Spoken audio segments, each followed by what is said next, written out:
தர்மாவின் வெற்றி என்ற சிறுகதையின் தொடர்ச்சியாக இரண்டாம் பாகம். இரண்டாம் பகுதி. இளவரசர் நாட்டிற்கு திரும்பியதும் மிகவும் கவலையுடன் காணப்பட்டார். அவரது முகத்தில் இருந்த சோகத்தை கண்ட அரசர், மகனே, உனக்கு என்ன கவலை என்று கேட்டார். அப்போது இளவரசர் காட்டில் கண்ட அழகிய தர்மாவை பற்றியும் அவளுடைய நல்ல குணத்தையும் அரசரிடம் கூறினார்.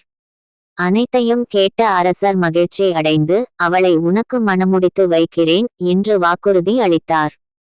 சில நாட்களில் அரசரும் இளவரசரும் படை வீரர்களுடன் தர்மாவின் வீட்டிற்கு வந்தனர்.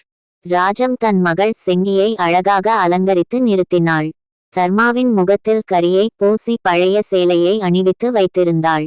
அரசர் இரு பெண்களையும் பார்த்தார். தர்மாவின் முகம் கருமையாக இருந்ததால் இந்த பெண்ணை திருமணம் செய்ய வேண்டாம் என்று இளவரசரிடம் கூறினார். ஆனால் இளவரசர் உண்மையை அறிந்திருந்தார். ராஜம் தர்மாவுக்கு செய்த கொடுமைகளையும் தெரிந்திருந்தார். எனவே உறுதியாக, நான் தர்மாவையே திருமணம் செய்து கொள்வேன் என்றார். அரசரும் சம்மதித்தார். மிகச் சிறப்பாக திருமணம் நடைபெற்றது.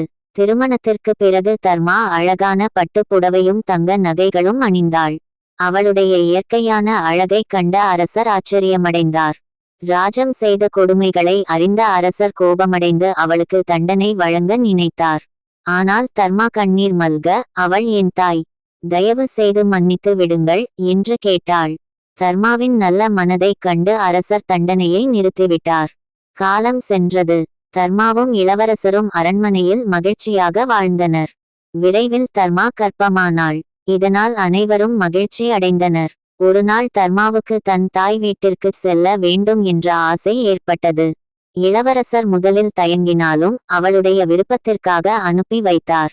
தர்மா வீட்டிற்கு வந்ததும் ராஜத்தின் மனதில் பழைய பொறாமை மீண்டும் எழுந்தது. தர்மாவின் மகிழ்ச்சியான வாழ்க்கையை பார்த்து அவள் பொறுக்க முடியவில்லை.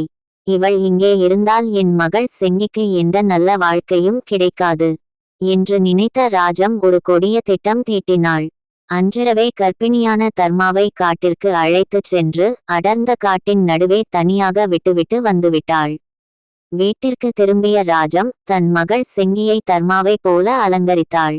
தர்மாவின் நகைகளையும் ஆடைகளையும் அவளுக்கு அணிவித்தாள். இப்போது செங்கியை அரண்மனைக்கு அனுப்பி அவளை தர்மா என்று ஏமாற்ற வேண்டும் என்று முடிவு செய்தாள்.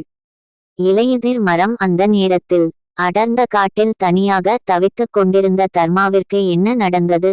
பாலூட்டும் பெண் கர்ப்பிணியான தர்மாவை யார் காப்பாற்ற போகிறார்கள்?